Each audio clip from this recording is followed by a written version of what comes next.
저와 여러분의 눈이 함께 말씀을 보면서 묵상하도록 하겠습니다. 예레미야 35장 1절입니다. 유다의 요시야 왕의 아들 여호야김 때에 여호와께로부터 말씀이 예레미야에게 임하여 이르시되, 여호야김은 남유다의 18번째 왕입니다. 2절, 너는 레갑 사람들의 집에 가서 그들에게 말하고 그들을 여호와의 집 한 방으로 데려다가 포도주를 마시게 하라 하시니라. 그 하나님의 백성들에게 하나님의 의도성을 가지고 포도주를 마시게 하라, 이렇게 하는 것은 지금 하나님께서 뭔가 예언을 통해서 지금 말씀하시고 싶은 요지가 있는 거예요. 자, 그래서 이제 그들을 다 불러 모았어요. 자, 6절, 그들이 이르되 우리는 포도주를 마시지 아니하겠노라. 레갑의 아들 우리 선조 요나답이 우리에게 명령하여 이르기를, 너희와 너희 자손은 영원히 포도주를 마시지 말며 너희가 집도 짓지 말며 파종도 하지 말며 포도원을 소유하지도 말고 너희는 평생 동안 장막에 살아라. 그리하면 너희가 머물러 사는 땅에서 너희 생명이 길리라 하였으므로, 우리가 레갑의 아들 우리 선조 요나답이 우리에게 명령한 모든 말을 순종하여. 자, 이 말씀의 의미는 무엇이냐면, 요나답이라고 하는 사람이 있는데 그 사람이 얼마나 신앙이 잘 준비가 되어 있는지, 그 사람이 하나님의 말씀을 통해서 그 가문을 잘 일으켰던 거예요. 그래서 그 가문에 있는 사람들이 자손 대대로 하나님의 말씀을 잘 지키고 살아왔던 사람인데, 왜 하나님께서 지금 레갑 집안 사람들을 다 불러다 모아놓고 포도주를 먹게 하셨는가? 근데 이들은 그동안 우리 조상들 대대로 하나님의 말씀을 지키면서 포도주를 입에 대지 않았기 때문에 우리는 먹을 수 없습니다. 지금 이렇게 이야기를 한 거예요. 자, 9절, 살 집도 짓지 아니하고 포도원이나 밭이나 종자도 가지지 아니하고 장막에 살면서 우리 선조 요나답이 우리에게 명령한 대로 다 지켜 행했습니다. 다시 말하면 하나님의 말씀이 기준이 되어서 지금 이들은 하나님의 말씀대로 잘 산 사람들이에요. 근데 지금 하나님의 말씀에 벗어난 행동을 하나님이 지금 요구하고 계신단 말이에요. 무슨 메시지를 주시고자 하실까요? 자, 35장 12절. 그때 여호와의 말씀이 예레미야에게 임하여 이르시되, 만군의 여호와 이스라엘의 하나님께서 이와 같이 말씀하시니라. 너는 가서 유다 사람들과 예루살렘 주민에게 이르기를, 너희가 내 말을 들으며 내 교훈을 받지 아니하겠느냐? 여호와의 말씀이니라. 자, 이제 그들은 하나님께서 포도주를 마시라고 하는 것을 거부를 했어요. 근데 여호와의 말씀이 다시 임하셔서 뭐라고 말씀하셨냐면, 유다 사람들과 예루살렘 주민들에게 가서 또 이야기를 하라고 하는 거예요. 근데 너희가 내 말을 듣고 교훈을 받지 아니하겠느냐? 자, 14절, 레갑의 아들 요나답이 그의 자손에게 포도주를 마시지 말라 한 그 명령은 실행되도다. 다시 말하면 그 레갑 집안 사람들, 그러니까 요나답이 명령한 그 명령을 잘 지켜서 그 집안은 하나님의 말씀의 기준 안에 잘 서 있다. 지금 그 말씀을 하시는 거예요. 자, 그들은 그 선조의 명령을 순종해서 오늘까지 마시지 아니하거늘 내가 너희에게 말하고 끊임없이 말하여도 너희는 내게 순종하지 아니하도다. 누구를 이야기하는 거예요? 지금 요나답의 자손들에 대해서 언급하고 계시면서 유다 백성들이 말씀의 기준에서 벗어난 삶에 대해서 하나님께서 지금 책망하고 계시는 거예요. 자, 15절, 내가 내 종 모든 선지자를 너희에게 보내고 끊임없이 보내며 이르기를, 너희는 이제 각기 악한 길에서 돌이켜 행위를 고치고 다른 신을 따라 그를 섬기지 말라. 그리하면 너희는 내가 너희와 너희 선조에게 준 이 땅에 살리라 하여도 너희가 귀를 기울이지 아니하며 내게 순종하지 아니하였느니라. 말씀을 기준에 두고 순종과 불순종에 관한 부분을 하나님께서 지금 다루고 계신 거예요. 그래서 레갑 가문에 있는 요나답을 비롯한 그 모든 자손들이 하나님의 말씀을 지켜온 것처럼 너희들도 유턴하고 돌아와 말씀 안에 서라. 지금 이런 말씀이잖아요. 끊임없이 선지자를 보냈는데도 이들이 회개하고 돌아오지 않는 것을 하나님 지금 고발하고 계신 거예요. 자, 16절, 레갑의 아들 요나답의 자손은 그의 선조가 그들에게 명령한 그 명령을 지켜 행하나 이 백성은 내게 순종하지 아니하는도다. 여러분, 우리가 복을 받으려면 하나님의 말씀의 기준을 가지고 살아야 돼요. 기도를 많이 했다고 복이 오는 게 아니에요. 우리는 대부분 신앙생활에 초점을 기도에 둬요. 얼마큼 기도를 많이 했느냐? 너희가 왜 기도를 안 하느냐? 믿음이 없어서 그렇다. 기도를 더 해야 된다. 이걸 강조하지만 우리가 성경 말씀을 쭉 묵상하면서 동일하게 깨닫는 것이 무엇이냐면 기도보다 먼저 앞서야 하는 것이 말씀이에요. 그래서 하나님의 말씀을 순종하느냐 불순종하느냐에 따라서 하나님께서 복을 주시느냐 저주의 삶으로 우리가 나아가느냐 이게 결정이 되는 거라고요. 복 받기를 원하면 신명기 28장에서 우리에게 말씀을 주신 것처럼 하나님의 말씀을 순종하고 그 말씀을 따라가면 복을 얻을 것이고 하나님의 말씀을 버리고 불순종하면 저주를 받을 것이라. 그러므로 우리가 이 땅에서 하나님이 주시는 복을 받아 누리려면 가장 중요한 기준인 말씀, 이 말씀을 붙들고 살아야 되는 거예요.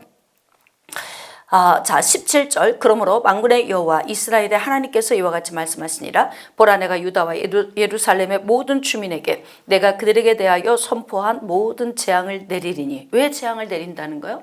불순종, 하나님의 말씀을 어기기 때문에. 그러므로 이는 내가 그들에게 말하여도 듣지 아니하며 불러도 대답하지 아니함이니라 하셨다 하라. 들은 척도 안 하는 거예요. 하나님께서는 끊임없이 선지자를 통해서 당신의 목적된 바를 말씀하고 계시는데 끊임없이 이들은 듣지 않고 있는 거죠. 자 18절 예레미야가 레갑 사람의 가문에게 이르되 만군의 여호와 이스라엘의 하나님께서 이와 같이 말씀하시기를 너희가 너희 선조 요나답의 명령을 순종, 여기 순종, 말씀에 순종했더니 그의 모든 교율을 지키고 또 그가 너희에게 명령한 것을 행하였다. 자 그러므로 만군의 여호와 이스라엘의 하나님께서 이와 같이 말씀하시니라. 레갑의 아들 요나답에게서 내 앞에 설 사람이 영원히 끊어지지 아니하리라 하시니라. 뭐 때문에 이들이 이렇게 복을 받는 거예요? 기준된 말씀 안에 살았기 때문에 이들이 지금 복을 받고 있는 거예요. 36장 1절 유다의 요시야 왕의 아들 여호야김 제4년에 여호와께로부터 예레미야에게 말씀이 임하니라 이르시되. 자 지금 여호야김 제4년은 BC 605년이에요. 자 BC 605년이면 이미 바벨론에 의하여 1차 포로로 끌려가는 시기예요. 그러니까 벌써 남유다의 멸망이 눈으로 보기에 지금 어떤 현상으로 나타나고 있는 시기. 그 다음에 BC 597년, 그 다음에 BC 586년 이렇게 1차, 2차, 3차 포로로 끌려가는데 지금 1차 시기에 지금 말씀을 받고 있는 거예요. 근데 여호야김 4년 이때 이제 또 예레미야에게 말씀을 주신 거예요. 2절 너는 두루마리 책을 가져다가 내가 내게 말하던 날 곧 요시아의 날로부터 오늘까지 이스라엘과 유다와 모든 나라에 대하여 내가 내게 일러준 모든 말을 거기에 기록하라. 지금까지 예레미야가 사역을 했던 모든 기간에 하나님이 주셨던 말씀이 있어요. BC 627년에서 BC 586년 이 기간 동안에 예레미야가 사역을 했는데 지금은 언제냐면 여기 중간쯤에 있는 BC 605년이에요. 아직 멸망은 좀 남아있는 시기인데 이 시기 때에 하나님께 받은 말씀을 다 기록하라 그러는 거예요. 어떻게 다 기억을 해요? 성령께서 다시 그를 붙들어서 기억나게 하시고 또 기록할 수 있는 은혜를 주시겠다는 의미이기도 합니다. 자 3절 유다 가문이 내가 그들에게 내리려 한 모든 재난을 듣고 각기 악한 길에서 돌이키리니 그리하면 내가 그 악과 죄를 용서하시리라 하시니라. 죄사함을 주신다는 거죠. 지금 하나님의 말씀을 계속 주시는 건 그래서 제가 여러분들에게 늘 말씀드리는 게 뭐냐면 예언의 말씀이 선포되는 것은요 우리에게 기회를 주시는 거예요. 유턴하고 돌아오라는 거예요. 우리가 평상시에 하나님의 말씀을 접하고 말씀을 또 읽고 또 묵상하고 또 주일이면 하나님의 말씀을 또 받으면서 또 예배 시간 하나님의 말씀을 받는 건 우리가 하나님의 예언된 말씀을 받는 거예요. 시대가 다르지만 하나님의 말씀은 항상 현재적으로 적용되기 때문에 그래요. 그러니까 이 예언의 말씀을 우리가 받을 때마다 우리는 어떻게 해야 되냐면 지금이 기회다. 어떻게? 하나님의 말씀의 중심으로 돌아갈 기회이다. 그래서 하나님의 말씀을 받을 때마다 이것이 그때 그 시대의 사람들에게 주시는 말씀이 아니라 지금 현재 나에게 주시는 말씀. 그래서 이 말씀을 내 삶에 적용을 하는 것, 이것이 바로 이제 우리가 복 있는 자리로 나아가는 거예요. 자, 4절. 이에 예레미야가 네리야의 아들 바룩을 부르매, 이제 바룩을 통하여서 말씀을 기록하기 시작을 하는 거예요. 6절입니다. 너는 들어가서 내가 말한 대로 두루마리에 기록한 여호와의 말씀을 금식일에 여호와의 성전에 있는 백성의 귀에 낭독하고 유다 모든 성읍에서 온 자들의 귀에도 낭독하라.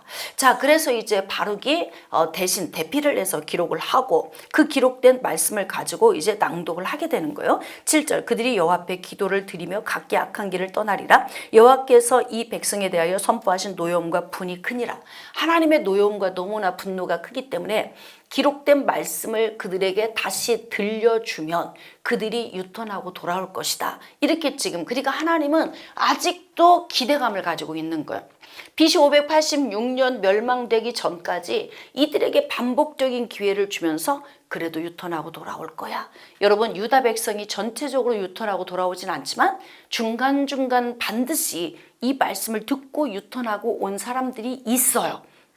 그렇기 때문에 하나님의 말씀이 선포될 때마다 그것을 나의 기회로 삼고 유턴하고 돌아가는 것이 복 있는 거죠. 자, 이제 그 말씀이 선포가 되어졌죠. 자, 8절. 네리야의 아들 바룩이 선지자 예레미야가 자기에게 명령한 대로 하였어요. 자, 여호와의 성전에서 책에 있는 여호와의 모든 말씀을 낭독한 거예요. 9절. 유다의 요시야 왕의 아들 여호야김의 제5년, 벌써 1년이 지났죠. 말씀을 기록을 해서 낭독을 했고 이제 한 해가 지났어요. 9월에 예루살렘 모든 백성과 유다 성읍들에서 예루살렘에 이른 모든 백성이 여호와 앞에서 금식을 선포한지라. 그러니까 이 금식을 선포할 때에 이때 이제 심령으로 말씀을 받고 유턴하고 돌아온 사람들이 있었을 거예요. 자, 11절. 사반의 손자요 그마리아의 아들인 미가야가 그 책에 기록된 여호와의 말씀을 다 들었어. 다 듣고 나서 어떻게 했냐면 그 말씀을 가져오라고 한 거예요. 그리고 자, 14절. 이에 모든 고관이 구시의 증손 셀레마의 손자 느다냐의 아들 여우디엘을 바룩에게 보내 이르되 너는 백성의 귀에 낭독한 두루마리를 손에 가지고 오라. 그런 거죠. 자, 그래서 네리야의 아들 바룩이 두루마리를 손에 가지고 그들에게 왔어요. 그랬더니 15절. 그들이 바룩에게 이르되 앉아서 이를 우리 귀에 낭독하라. 바룩이 그들에게 귀에 낭독하매, 자, 그들이 그 모든 말씀을 듣고 놀라 서로 보며 바룩에게 이르되 우리가 이 모든 말을 왕에게 아뢰리라. 문제는 뭐냐면 이 낭독된 말씀을 왕에게 아뢰겠다, 이렇게 된 거예요. 그러니까 왕에게 아랜다면 지금 내용이 무엇일까? 예언의 이 말씀, 지금 바룩이 기록한 이 말씀의 내용. 자, 내용이 무엇일까요? 계속 지금 예레미야 선지자를 통해서 선포하게 하신 말씀이 뭐예요? 남유다의 멸망이에요. 유다의 멸망. 자, 좀 더 구체적으로 가면 남유다를 통치하고 있는 왕들이 어떻게 된다? 포로로 끌려가게 될 거다. 그들의 후손이 죽임을 당하게 될 거다. 지금 남유다에는 칼과 기근과 전염병을 통해서 사태가 심각하게 된다. 지금 계속 저주의 말씀이 선포되고 있잖아요. 기왕이면 좋은 말씀을 들으면 듣는 사람이 좋겠지만 저주의 말씀을 듣는다면 내가 듣기는 좋지 않아도 이 말씀이 우리 인생에 어떤 영향력이 되는지를 알고 빨리 깨닫고 유턴하고 돌아가면 좋은데, 지금 이제 남유다의 멸망에 대한 말씀을 왕에게 가서 이제 또 이야기를 하겠다, 이렇게 됐잖아요. 18절입니다. 자, 바룩이 대답하되 그가 그의 입으로 이 모든 말을 내게 불러주기로 내가 먹으로 책에 기록하였노라. 너 어떻게 이런 내용을 기록했어? 그러니까 이제 예레미야가 불러줘서 내가 기록을 했다, 이렇게 이야기를 하는 거예요. 자, 19절. 이에 고관들이 바룩에게 이르되 너는 가서 예레미야와 함께 숨고 너희가 있는 곳을 사람에게 알리지 말라 하니라. 여러분, 이렇게 하나님의 말씀을 듣고 깨닫는 사람들이 있어요. 그래서 예레미야를 숨기잖아요. 예, 그래서 예레미야가 살게 되는 거예요. 자, 그런데 중요한 것은 왕이 이제 그 두루마리를 접하면서 어떻게 행동을 하게 될까요? 자, 20절. 그들이 두루마리를 서기관 엘리사마의 방에 두고 뜰에 들어가 왕께 나가서 이 모든 말을 왕의 귀에 아뢰었어요. 자, 21절. 왕이 여우디를 보내어 두루마리를 가져오게 하며 여우디가 서기관 엘리사마의 방에서 가져다가 왕과 왕의 곁에 선 모든 고관의 귀에 낭독을 하게 된 거예요. 그러니까 이제 순서적으로 보면은 바룩이 기록을 했고 바룩이 백성들 앞에서 낭독했고 고관들이 그 사실을 알고 다시 또 낭독하라고 그러니까 고관들이 들었어요. 그리고 왕에게 아렸더니 왕이 또 가져와라 그래서 지금 왕 앞에서 낭독을 하게 된 거예요. 자, 22절 그때는 아홉째 달이라 왕이 겨울 궁전에 앉았고 그 앞에는 불 피운 화로가 있더라. 자, 23절 여호디가 서너 쪽을 낭독하면 왕이 칼로 그것을 연하에 베어 화롯불에 던져서 두루마리를 모두 태웠더라. 이 왕이 어떤 왕이에요? 여호야김, 남유다의 18번째 왕. 이 왕이 하나님의 말씀을 불에 태웠다 이 이야기예요. 어때요? 여호야김 무사하겠습니까? 겁없이 하나님의 말씀을 이렇게 불에 태우는 여호야김을 보면서 우리가 지금 두렵고 떨림으로 우리의 삶도 좀 점검해 봐야 됩니다. 자, 24절 왕과 그의 신하들이 이 모든 말을 듣고도 두려워하거나 자기들의 옷을 찢지 아니하였고 엘라단과 들라야와 그마랴가 왕께 두루마리를 불사르지 말도록 아뢰어도 왕이 듣지 아니하였으며 깨어있는 사람들이 있어요. 여러분 그 유다 백성들 가운데에서도 귀가 열리고 마음이 열려서 하나님의 말씀을 귀로 듣고 마음으로 받아서 유턴하고 돌아오는 사람들이 있어요. 이 사람들 때문에 복음을 계속 전하게 하는 거예요. 예언의 말씀을 반복적으로 주시는 거예요. 왜? 건져야 할 사람 때문에. 그게 바로 하나님은 구약에서 계속 남은 자라고 기록하고 있고요. 또 이 남은 자를 다시 어떤 방식으로 또 표현했냐면 무화과로 표현을 할 때 어떤 무화과라고 그랬어요? 좋은 무화과. 그렇게 해서 그들을 어떻게 한다? 바벨론으로 가서 보존시켜 다 보호해뒀다가 그들을 다시 이제 귀환시켜서 하나님의 목적을 이루시려고 하는 그런 뜻이 있어요. 그러니까 하나님의 말씀이 선포되는 그 자리에 있어도 모든 사람이 동일하게 깨닫는 건 아니에요. 거기에서 한두 사람만 깨달아도, 한두 사람만 유턴하고 돌아와도, 한두 사람만 하나님의 뜻을 알아도 하나님은 그 사람 때문에 복음을 전하게 하는 거죠. 수만 명이 앉아 있어도 그 안에 귀가 열려 있는 사람 한두 명이 있을 수 있어요. 그런 사람들이 있어서 예수 그리스도가 오시는 통로가 되는 거예요. 이렇게 왕에게 불사르지 말라고 간언을 해도 왕이 듣지 않았다 그래요. 자, 26절 왕의 아들 여라무엘과 아스리엘의 아들 스라야와 압디엘의 아들 셀레미야에게 명령하여 서기관 바룩과 선지자 예레미야를 잡으라 했으나 여호와께서 그들을 숨기셨더라. 보호하셨더라. 누구를 통해서? 감동받은 자를 통해서. 그래서 아까 고관들이 빨리 숨어 그랬잖아요. 그랬더니 하나님께서 어디 깊은 곳에 숨겨서 보호하고 계셨다는 거예요. 주의 일을 하면 주님이 이렇게 주의 일을 하는 자들을 도우시고 붙드십니다. 믿어지십니까? 아멘. 자, 27절 왕이 두루마리와 바룩이 예레미야의 입을 통해 기록한 말씀을 불사른 후에 여호와의 말씀이 예레미야에게 임하니라. 그러니까 그 광경을 다 하나님이 지켜보고 계시잖아요. 여호야김 왕이 서너 쪽 읽으면 가져와 그래서 칼로 쫙 베어가지고 불에 태우고 다시 또 서너 쪽 읽으면 칼로 쫙 베어서 불에 태우고 이걸 하나님께서 지금 다 지켜보고 계신 거예요. 지켜보고 계시다가 그 말씀을 다 불사른 후에 하나님께서 다시 또 예레미야에게 말씀을 주시는 거예요. 28절 너는 다시 다른 두루마리를 가지고 유다의 여호야김 왕이 불사른 첫 두루마리의 모든 말을 기록하고. 여러분 이거는 하나님의 사람이니까 가능한 거예요. 그 기록한 걸 어떻게 정확하게 다시 똑같이 기록하겠어요? 근데 내가 하는 것이 아니고 하나님의 성령이 붙들고 계시니까 그냥 하나님이 주시는 거 받아서 불러주면 되는 거야. 그러니까 바룩은 받아서 다시 기록하면 되는 거고, 그래서 하나님이 지금 다른 두루마리를 가지고 와서 다시 하라고 명령하고 있잖아요. 자, 29절 또 유다의 여호야김 왕에 대하여 이와 같이 말하기를. 자, 이제 예언의 말씀이 임하고 있어요. 하나님의 말씀을 베어서 불에 던진 여호야김에게 어떤 예언이 임할까요? 자, 네가 어찌하여 바벨론의 왕이 반드시 와서 이 땅을 멸하고 사람과 짐승을 이 땅에서 없어지게 하리라 하는 말을 이 두루마리에 기록하였느냐 하는도다. 하나님이 보신 거예요. 여호야김도 지금 왜 이렇게 예언의 말씀이 임했는데 너 지금 그렇게 된다고 지금 왜 기록하였냐고 지금 이야기를 하는 거지. 자, 그러므로 여호와께서 유다의 왕 여호야김에 대하여 이와 같이 말씀하시니라. 그에게 다윗의 왕 위에 앉을 자가 없게 될 것이고. 끝난 거예요. 이제 끝났다는 거야. 그의 시체는 버림을 당하여 낮에는 더위 밤에는 추위를 당하리라. 이보다 더 큰 저주가 어디 있어요? 인생의 삶에 생명은 한 번 주어지는 거. 인생 딱 한 번 주어지는 거야. 그래도 사람이라면 가장 죽을 때 아름답게 죽어야 되는 거예요. 예, 그게 가장 큰 복이 아닐까 싶어요. 근데 이렇게 그의 시체가 버림을 당해서 그 시체가 이렇게 뭐 죽은 후에 내가 못 느끼는데 뭐 이렇게 생각할 일이 아니에요. 인간은 정말 종기예요. 그래서 장례식을 치르는 거예요. 인간과 짐승이 별반 다를 바가 없으면 그냥 짐승 길에서 죽으면 그냥 백골이 되어서 없어져 버리잖아요. 근데 왜 사람은 그렇게 죽으면 장례식을 치르는 거예요? 그만큼 존귀하기 때문에 그러는 거예요.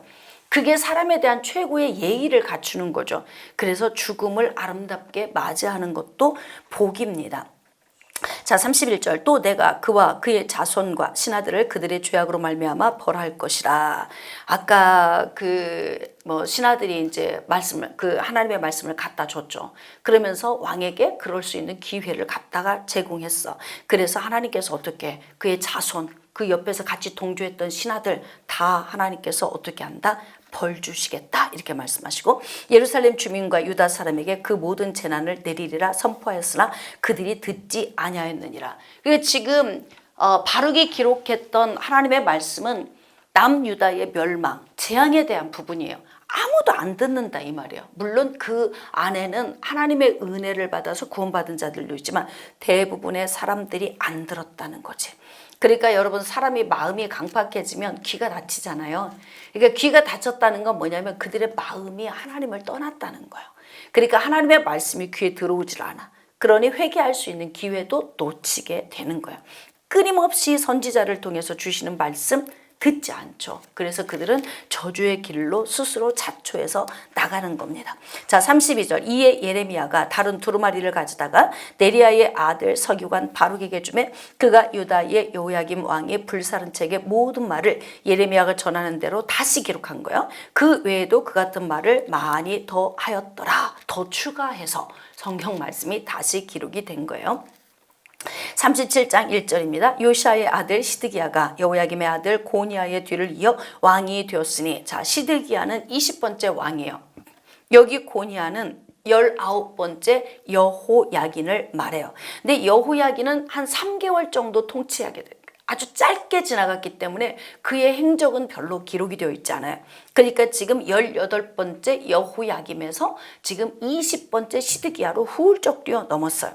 자, 바벨론의 느부갓네살 왕이 그를 유다 땅의 왕으로 삼음이었더라. 자, 그와 그의 신하와 그의 땅 백성이 여호와께서 선지자 예레미야에게 하신 말씀을 듣지 아니하니라. 이렇게 마음들이 다 강팍해져 있어. 그러니까 하나님의 말씀을 들을 수가 없는 거예요. 3절 시드기야 왕이 셀레미야의 아들 여우갈과 마아세야의 아들 제사장 스바냐를 선지자 에레미야에게 보내 청하되 너는 우리를 위하여 우리 하나님 여호와께 기도하라 하였으니 그때에 예레미야가 갇히지 아니하였으므로 백성 가운데 출입하는 중이었더라. 바로의 군대가 애굽에서 나오매 예루살렘을 에워쌌던 갈대아인이 그 소문을 듣고 예루살렘에서 떠났더라. 자, 지금 이제 애굽에서 아래 밑에 있는 애굽에서 여기에서 이제 남유다와 힘을 실어주려고 여기에서 군대가 올라왔어요. 그러니까 지금 1차 벌써 그 포로가 끌려가고 있잖아요. 근데 지금은 언제예요?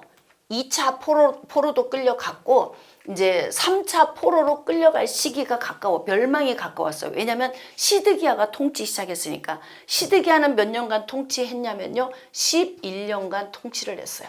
그러니까 시드기야가 통치하기 전 통치할 때쯤 그때쯤 2차 포로로 끌려가고 지금 이제 시드기야가 통치를 시작을 했으니까 그러니까 지금 이제 바벨론이 와서 여기에서 이제 남유다를 야금야금 먹고 있어. 그런데 애굽과 이제 유다가 동맹을 맺으려고 하는 거지. 도와주려고 올라왔어요. 그랬더니 바벨론이 어떻게 후퇴했어요. 그러니까 남유다 백성들이 생각할 때는 어떤 마음일까? 됐다 이제. 하나님의 말씀은 뭐 바벨론이 우리를 뭐 삼킨다고? 우리에게 칼과 기근과 전염병 통해서 멸망시킨다고? 택도 없는 이야기야. 애굽이 오고 있잖아. 마음이 얼마나 평화롭겠어. 애굽에서 도와주리라 생각한 거죠. 자, 6절 여호와의 말씀이 선지자 예레미야에게 임하였어. 이제 애굽이 남유다와 함께 동맹을 하러 올라오니까 하나님이 그때 말씀을 주셨어요. 자, 7절 이스라엘의 하나님 여호와께서 이와 같이 말씀하시니라. 너희를 보내어 내게 구하게 한 유다의 왕에게 아뢰라. 너희를 도우려고 나왔던 바로의 군대는 자기 땅 애굽으로 돌아갈 것이다. 그러니까 여러분, 인간의 생각으로 뭐가 착착착 되면 얼마나 좋겠어요. 근데 모든 역사의 주관자 되시는 하나님이 모든 일을 주관하고 계시니까 우리가 생각한 대로 일이 잘 안 되는 거예요. 지금 이들은 애굽을 신뢰하고 믿고 있어. 그러니까 하나님의 말씀이 틀렸어. 그렇지. 그러면 그렇지. 우리가 맞았어. 지금 이러고 있는데 하나님의 말씀은 너희 도우려고 왔던 애굽 다시 돌아갈 거야. 지금 이렇게 말씀하시죠. 자, 8절 갈대아인이 다시 올 거야. 그러니까 바벨론이 도망갔다가 지금 애굽에서 올라온다고 하니까 도망갔다가 다시 온다는 거죠. 자, 이 성을 쳐서 빼앗아 불사를 것이다. 어쩜 이렇게 예언은 매서운지. 만약에 유다 백성들이 잘 살았다면 얼마나 복된 예언이 오겠어요. 근데 삶을 잘못 사니까 이렇게 막 매서운 말씀이 계속 선포되잖아요. 자, 9절 여호와께서 이와 같이 말씀하시나 너희는 스스로 속여 말하기를 갈대아인이 즉 바벨론 사람들이 반드시 우리를 떠나리라 하지 말라. 그들이 떠나지 아니하리라. 그러니까 지금 이들은 안도의 한숨을 쉬고 있지만 그렇게 안 된다. 너희들이 지금 눈으로 보이는 현상이 전부가 아니다. 나는 반드시 내 계획대로 할 것이다. 지금 이렇게 말씀하시는 거죠. 자, 11절 갈대아인의 군대가 바로의 군대를 두려워하여 예루살렘에서 떠나매. 예레미야가 베냐민 땅에서 백성 가운데 분깃을 받으려고 예루살렘을 떠나 그리로 가려 하여 베냐민 문에 이른즉 하나냐의 손자여 셀레미야의 아들인 이리야라 이름하는 문지기의 우두머리가 선지자 예레미야를 붙잡아 이르되 네가 갈대아인에게 항복하려 하는도다. 지금 분깃을 받으려고 가는데 항복을 하려고 한다고 지금 예레미야를 이제 고발을 하는 거예요. 자, 14절 예레미야가 이르되 거짓이다.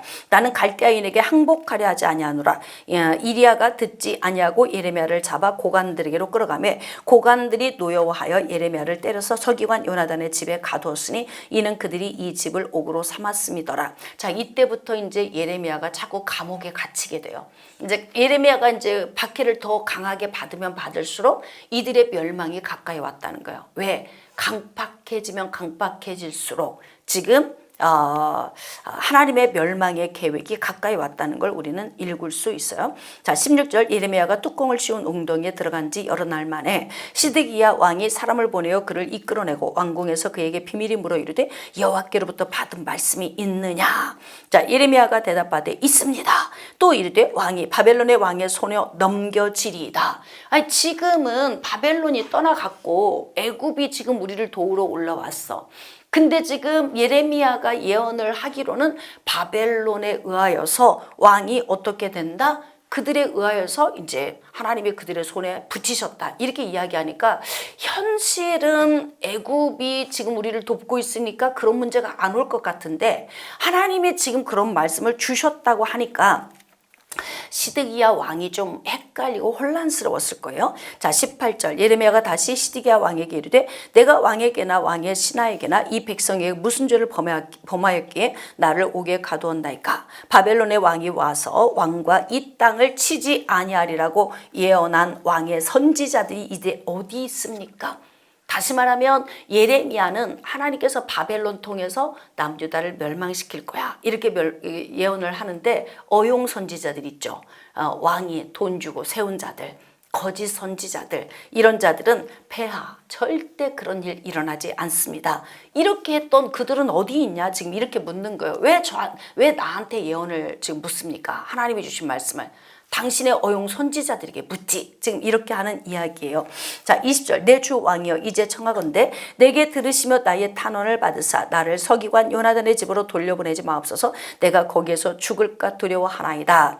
자, 이에 시드기야 왕이 명령하여 예레미야를 감옥들에 두고 떡 만드는 자의 거리에서 매일 떡 한 개씩 그에게 주게 하며 성중에 떡이 떨어질 때까지 이르니라. 예레미야가 감옥들에 머무니라. 자, 38장 1절입니다.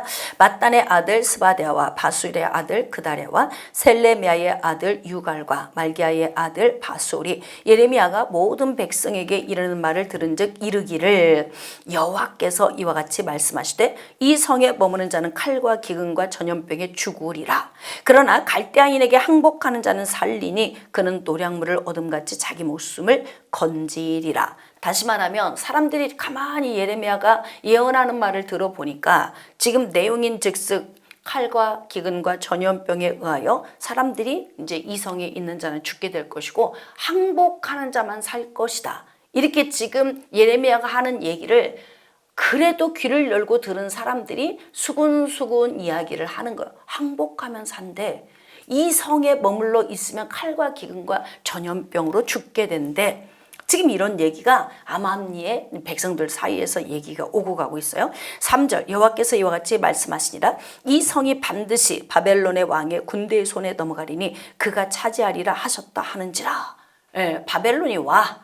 지금 애굽 와 있어도 믿지 마. 바벨론이 온다고. 그러니까 어떻게? 항복하면 살아. 그러니까 하나님이 하라는 대로만 하면은 이들은 사는 거예요. 4절 이에 고관들이 왕께 아뢰되 이 사람이 백성의 평화를 구하지 아니하고 재난을 구하오니 청하건대 이 사람을 죽이소서. 예레미야 죽이라고 하는 거예요. 그가 이같이 말하여 이 성에 남은 군사의 손과 모든 백성의 손을 약하게 하나이다. 그 얘기는 뭐예요?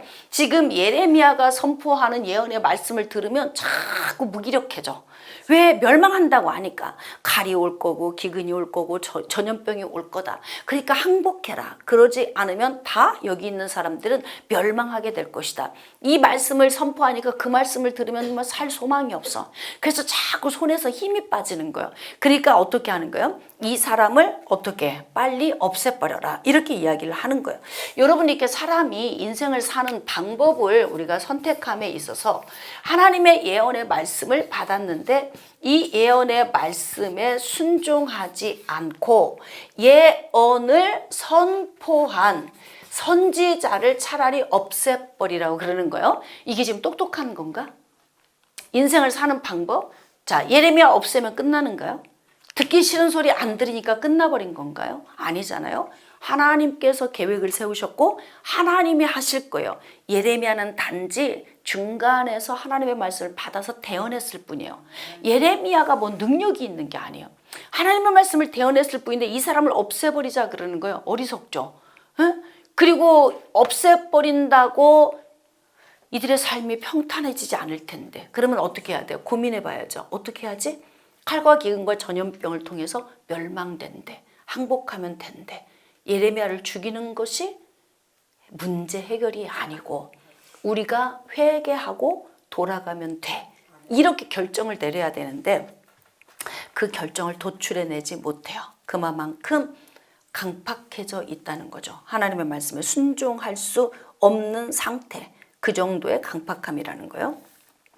자, 5절 시드기야 왕이 이르되 보라 그가 너희 손 안에 있다. 그러니까 어떻게? 끌어다가 이제 죽여라 이렇게 된 거예요. 자, 6절 그들이 예레미야를 끌어다가 감옥들에 있는 왕의 아들 말기야의 구덩이에 던져 넣을 때에 예레미야를 줄로 달아내렸는데 그 구덩이에는 물이 없고 진창뿐이므로 그 밑줄 그으세요. 물이 없고 진창이고요.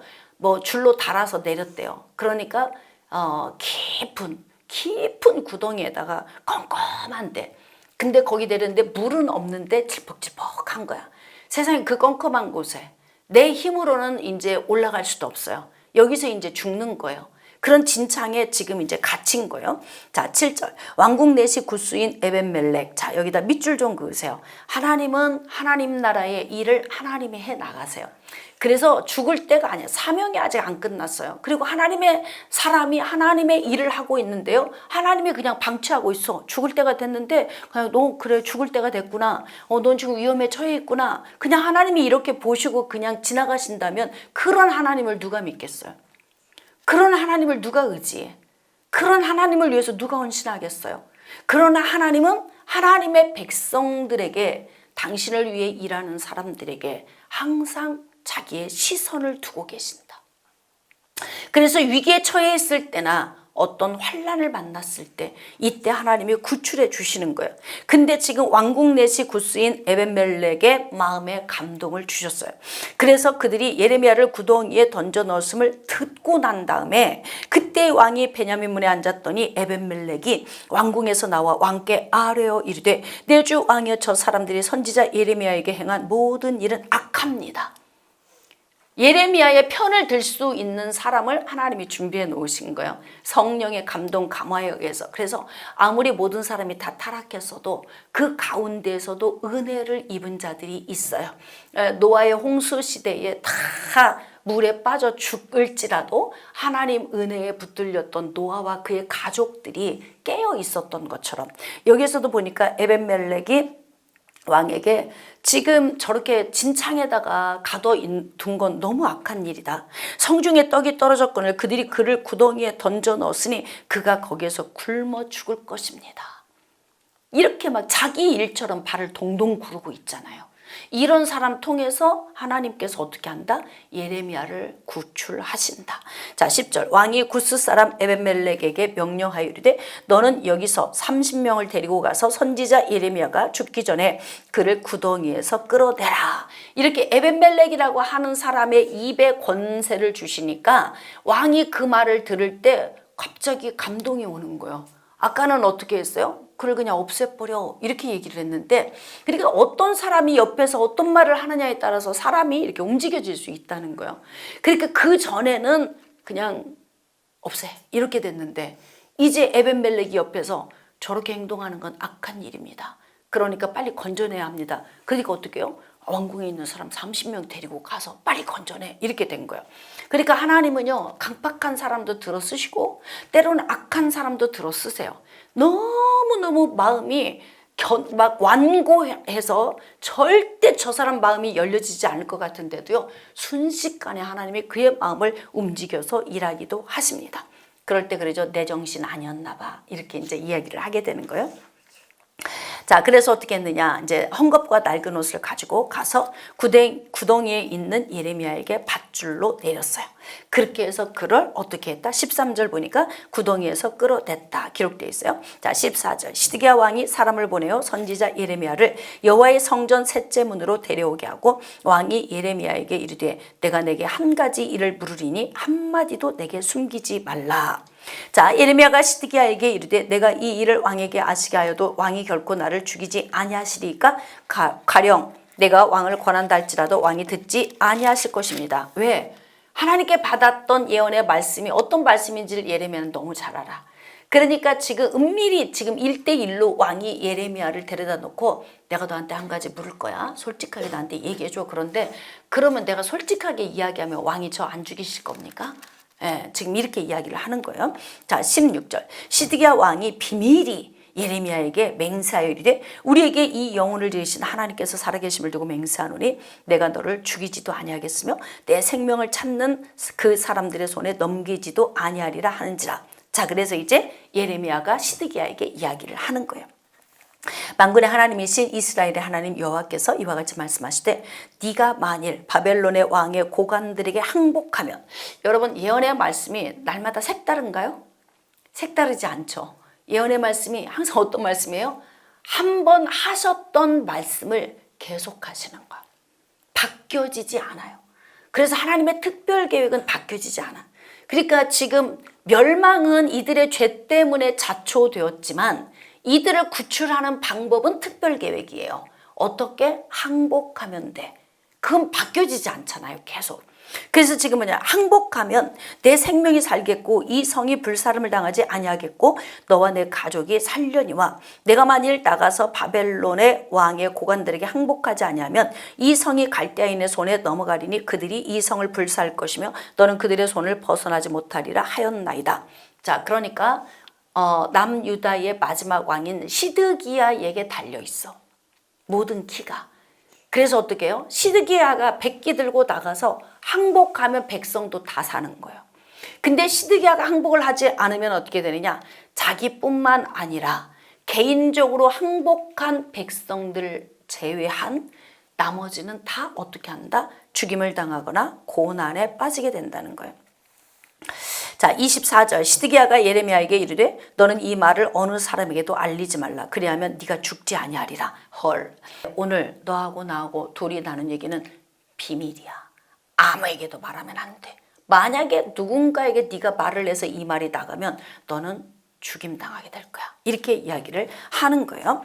자, 26절 그들에게 대답하되 내가 왕 앞에 간구하기를 나를 요나단의 집으로 되돌려 보내지 마옵소서 그리하여 거기서 죽지 않게 하옵소서 하였다 하라 하니라. 자, 모든 고관이 예레미야에게 와서 부르매 그가 왕이 명령한 모든 말대로 대답하였으므로 이 일이 탈로 되지 않았고, 그러니까 침묵을 지킨 거예요. 왕하고 나눈 그 대화를 예레미야가 말하지 않았어요. 그들은 그와 더불어 말하기를 그쳤더라. 자, 28절 예레미야가 예루살렘이 함락되는 날까지 감옥들에 머물렀더라.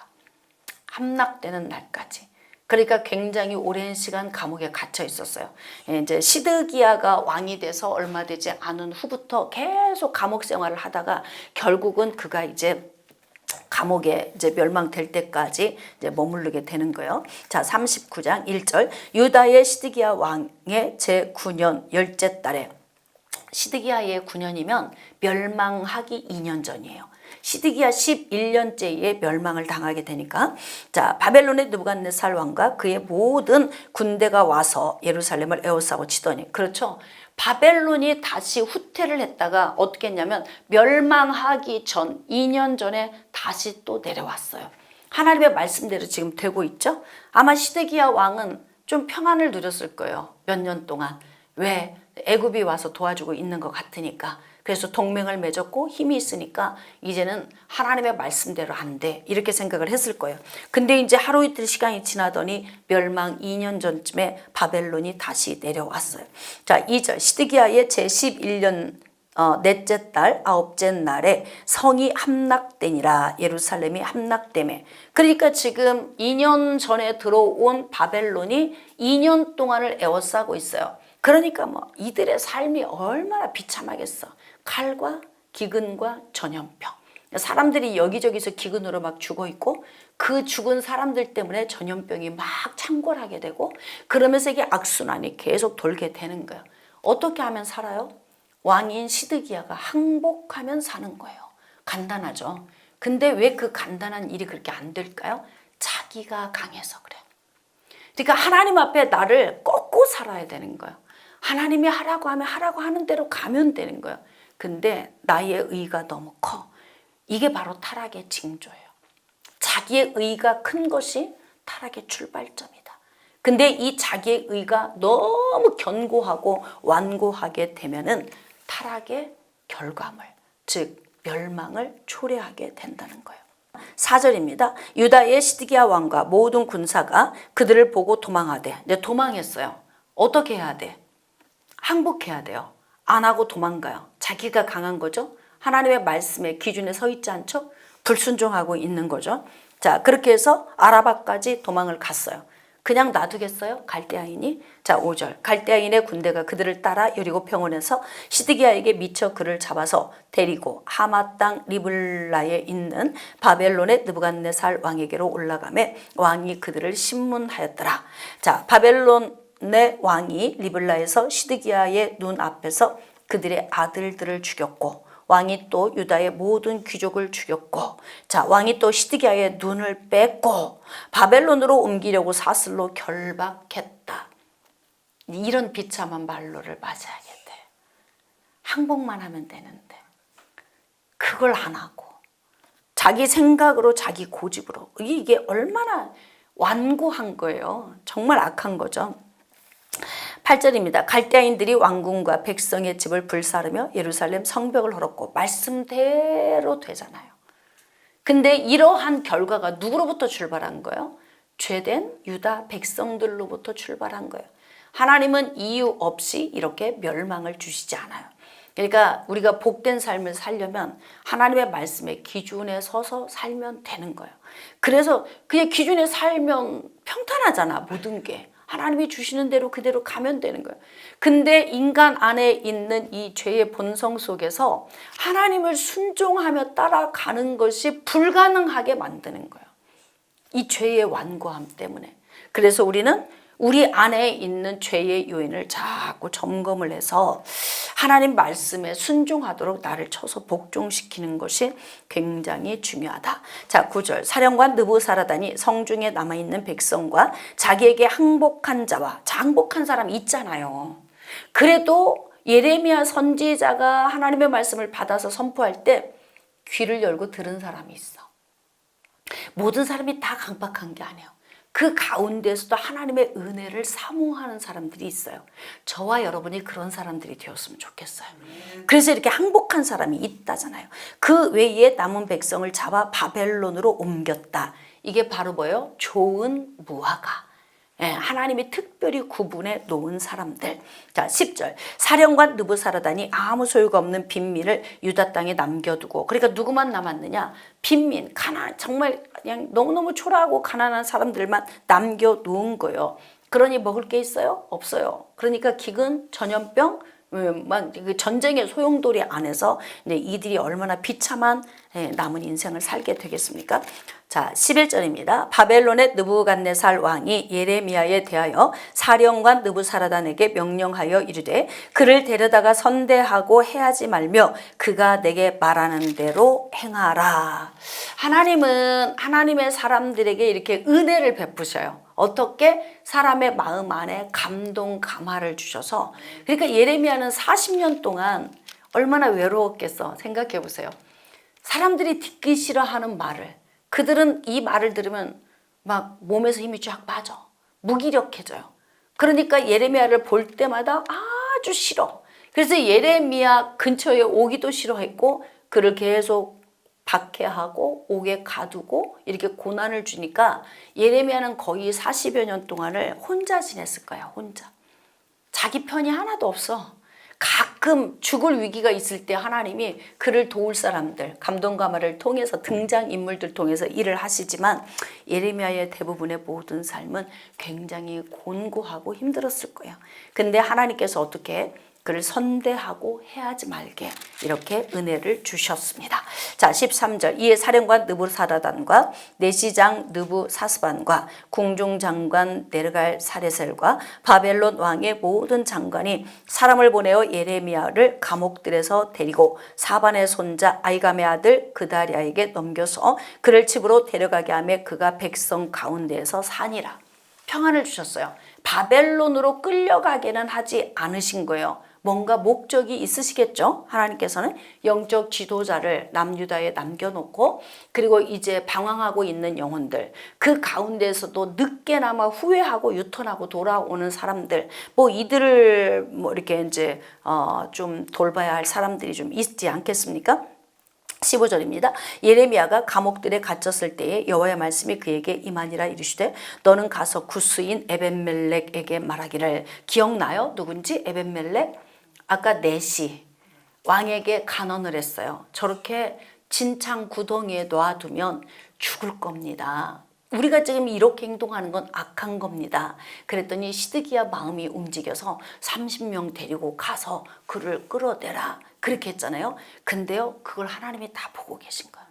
그래서 지금 하나님이 뭐라고 하시냐면 구스인 에벤멜렉에게 말하기를 만군의 여호와 이스라엘의 하나님의 말씀에 내가 이 성에 재난을 내리고 복을 내리지 아니하리라 한 나의 말이 그 날에 내 눈앞에 이루어지리라. 자, 지금 멸망에 대한 하나님의 계획이 네가 보는 눈앞에서 이루어질 거야. 자, 17절. 여호와의 말씀이니라 내가 그 날에 남유다가 함락되고 멸망당하는 그 날에 내가 너를 구원하리니 네가 그 두려워하는 사람들의 손에 넘겨지지 아니하리라. 보호해 주신다는 거예요. 하여튼 어떤 방식을 통해서든 하나님께서는 어떻게 하느냐, 이 전쟁의 소용돌이 속에서 에벤멜렉을 특별히 구분해 놓으신다는 거예요. 어딘가 숨겨 놓으셔. 그래서 악한 사람들의 눈에 띄지 않게 하고 악한 사람들의 손에 닿지 않도록 하나님이 보호해 주시는 거예요.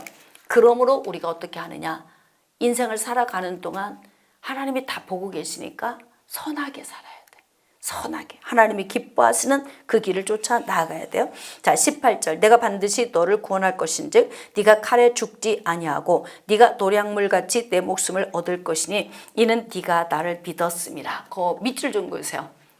하나님을 믿었대. 다시 말하면 구약의 성도들이 율법으로 구원받은 게 아니잖아요.